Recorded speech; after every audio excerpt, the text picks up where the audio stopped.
I talked to a leftist in one of the jails I was in.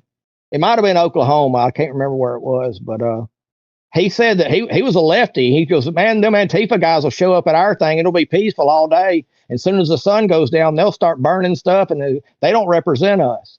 And he was like skinny jeans, like man bun. This was a little like lefty, but he was talking. We were in the same cell, so we kind of had to talk, But I was trying to tell him about Jesus. That didn't work out too good.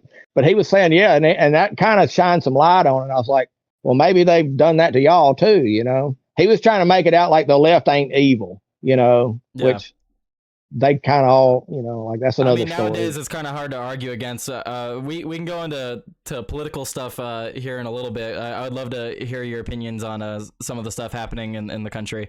But Tim Pool talks about exactly what you're talking about. People go to people go to protest, and then they end up having these agitators there that piss off the cops, and the cops, corral them all and just arrest all of them. And then when they go into the prison with them, they're like, you see what they did to us? You didn't do anything wrong. Look at that. Look at what they did to you. And they're trying to radicalize people. They're trying to get you to become radicalized and go against whatever they're trying to go against. Well, somebody said something on Twitter. I don't remember who it was, but he said something like, where do you think they trained for this? I'm like, they've been training on TV for years. The Summer of Love was training. These people I don't know if they're professional, but they know exactly what they're doing. They have a lot of experience doing it. They did it with the leftists. That's why it didn't work as well as they had intended, because they wanted a Reichstag. They wanted us to kill people. They wanted us to kill the cops. They wanted us to burn the building down. Like mass mayhem. They wanted a body count. Yeah. But Trump supporters, it just didn't work out that way. There was some violence, but it wasn't near what they wanted. They wanted us to destroy it all. Yeah. And that was their intention, but it just didn't work out because the leftists, it's easier to get them going because they're sheep, they'll follow anybody. And, oh yeah. No, we can talk about that all day. And one of the funniest comments I've ever seen related to the January 6th stuff is the most armed political party in history committed an insurrection and forgot to bring all their weapons. Like, right.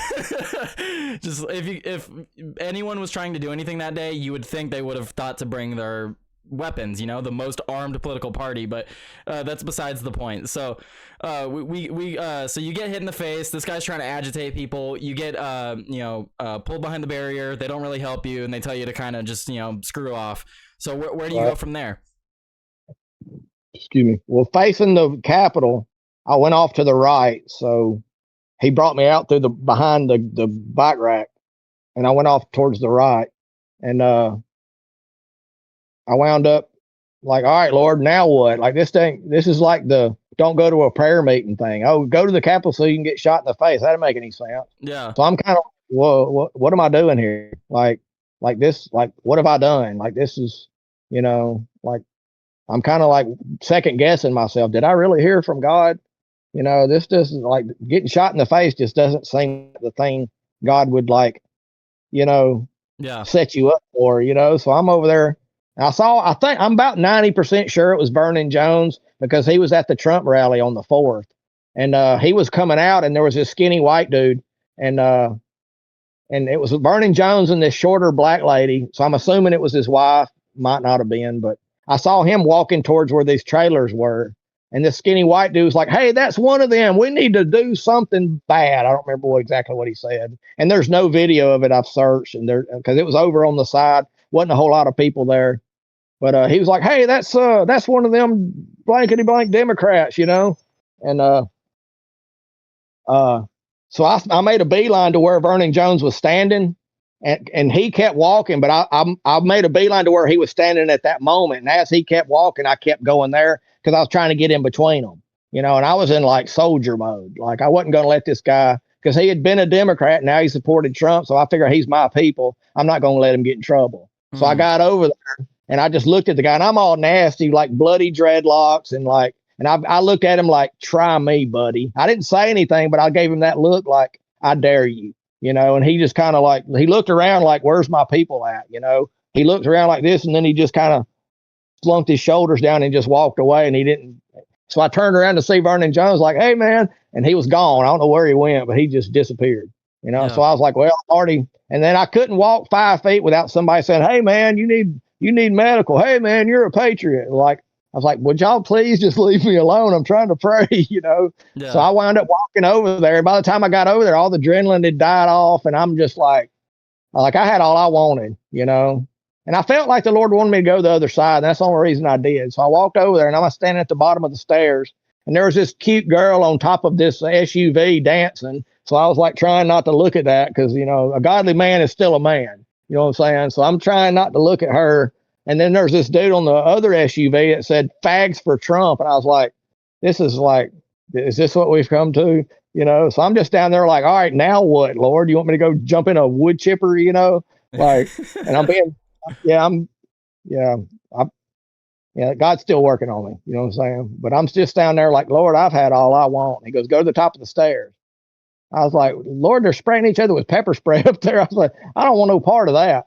I said, besides, Lord, I can't get up the stairs and I pointed at the stairs. I said, there's no way I can get up there because people are so tired. Before I could even finish saying it, like an 8-foot wide path opened up. And I was like, crap. I actually said this while praying. I said, crap. My excuse was gone. So now I don't have an excuse. Yeah. And God was like, said you would do what I told you. It's put up or shut up. And I was like, yes, Lord, I'll do it. So I went to the top of the stairs, and I'm like, I really did. I was ready to go to the house. I had all I wanted. I was like 44. I've been walking on the concrete all day, doing shot in the face, lost a bunch of blood.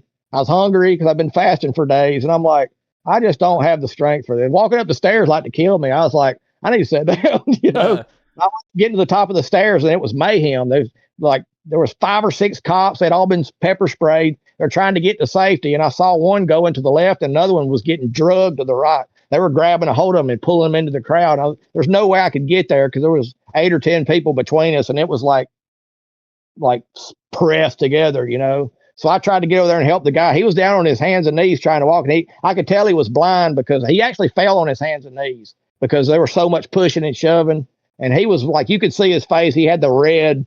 His face looked just like the dudes that had just walked down the steps. Yeah. Like I skipped that part. That's why the thing opened up 8 foot wide, because all the protesters that got pepper sprayed were holding on to each other, walking down the stairs. And the guy in the front was waving his hands back and forth like a blind man walking kind of deal. Yeah. And so everybody got out of it. That's how I was able to get up, because all the pepper spray, and I saw their face, and the cop's face looked exactly like theirs, So I was like, well, this guy needs help. So I tried to help him. I couldn't because the crowd was just too crazy. But I was like, hey man, I got down and yelled in his ear. I said, hey man, you're good. Just keep going straight. You've got some cops about 30 feet in front of you. If you just keep going straight, you're good. You're not, you're not going to fall off anything. You're just keep going straight. You're good. And he was like desperate. Like he was in a crowd of, basically enemies.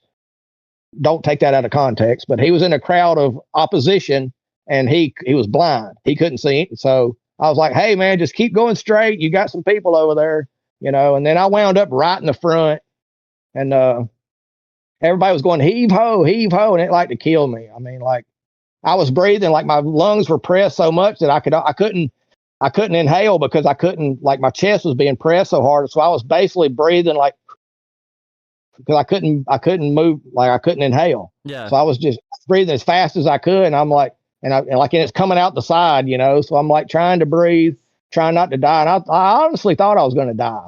So if God hadn't told me to be there, I would have been afraid. So you get to the top of the stairs, you're seeing these people get hurt. You want to help them, you can't. So then you're still up at the top of the stairs at this point, right? So right. After getting to the top, you're like the first one to the top. You just have like a crowd of people follow right behind you and start pushing you in? I wasn't the first by a long shot. There was thousands of people. Like it was a bottleneck because the way the building's designed, it was like the door was like right here. And then there was like an alcove, I guess you'd say. Yeah.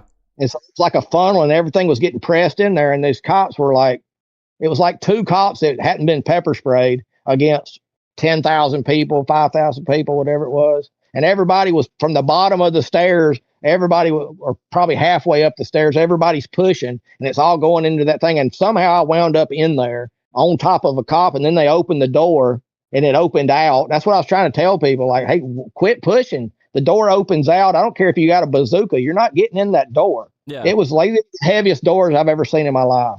A semi truck would have had trouble getting through it. You know what I'm saying? Like this, you would have had to have a bazooka. Yeah. You know, like this was not some we're going to push our way into kind of door. But everybody just kept pushing because they're stupid. Did you ever find out how the door got opened? Because I know that those doors, they have those really strong magnetic locks. Do we know how they got opened? That's a really good question, and I would really like to know the answer to that. Because if they'd have never opened the door, you know. Right, and they had to have been open from the inside. It's not like all those protesters shoving against a door that doesn't open that direction is going to all of a sudden, get the magnetic locks to open. So it's definitely something that I think everyone would like to know. How did the doors get opened in the first place? Well, you know how the cops have that bar thing with the handles on it that they bust doors down with? Yeah. If you had two guys out there all day long, they would never get through those doors. Oh, no, you could have two Marines slamming all day at that. It's not going to open. If they took shifts all day long with like 10 dudes that were swole as could be, you're not getting in that door. Yeah. Like it ain't happening, you know? So, but I saw somebody have a red hat on, open the door because I was kind of smushed, you know. Then the door opened, so I'm behind the door now, and I'm on my wound was on the cop's like shoulder, and that was not what I wanted, but I could not move at all. I couldn't even breathe. Yeah. You know, and luckily this guy was ripped, so he was strong enough to get himself out. But I couldn't do it. There was nothing I could push off of. I was totally incapacitated. Well, and that dude, I'm sure you're already weak from, losing all that blood. You're diabetic. You're having to walk around you've already walked around so much that day. I'm sure you're already kind of weak from that. I would imagine it'd be hard to pull yourself up out of a crowd that's just shoving against you. If for anyone, even someone that wasn't tired, it'd be difficult. Right. So, but once the door opened, the door's open, and then what? He's like his right shoulder's on the wall and his left shoulder's on the door, so he uses that to kind of inch his way forward. And I'm trying to help him, but I really couldn't. And so once he got around, he winds up pushing me out, and he gets the door. He grabs the outside the end of the door, the skinny part. He grabs a hold of it and pulls himself around. So when he goes through the door, I'm basically glued to him, you know. And they showed that picture in court where they said they tried to get me for assaulting an officer because I went in between two cops. And that was like, is that so I did read that online. You were accused of shoving a police officer. Is that when you shoved a police officer, or is that a different situation? I never had any charges for that. So, okay, it says that online. So that's just Google outright lying about you then. Yeah, I never got those charges, but they did like kind of threaten me with it. You know, like if you don't sign this plea deal, then they're going to get you for assaulting an officer. You know, but I was like, I never saw. Well, they wouldn't show the video of me coming in the door. I've never seen that, but they showed the picture of me in between the two cops. So they have to have a video of it, right? If there's a picture, there should be video, right? You would imagine.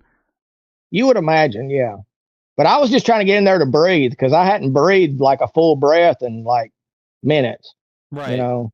Like, I don't know how long you can hold your breath, but it's not as long as you need, you know? Yeah, like, definitely. I finally got inside and I'm looking around like, what do I do now? And I was like, I just need to pray. I don't know. What am I doing? Like, there's no way I'm getting back out that door. I'm going to have to find another door. So I just started walking around.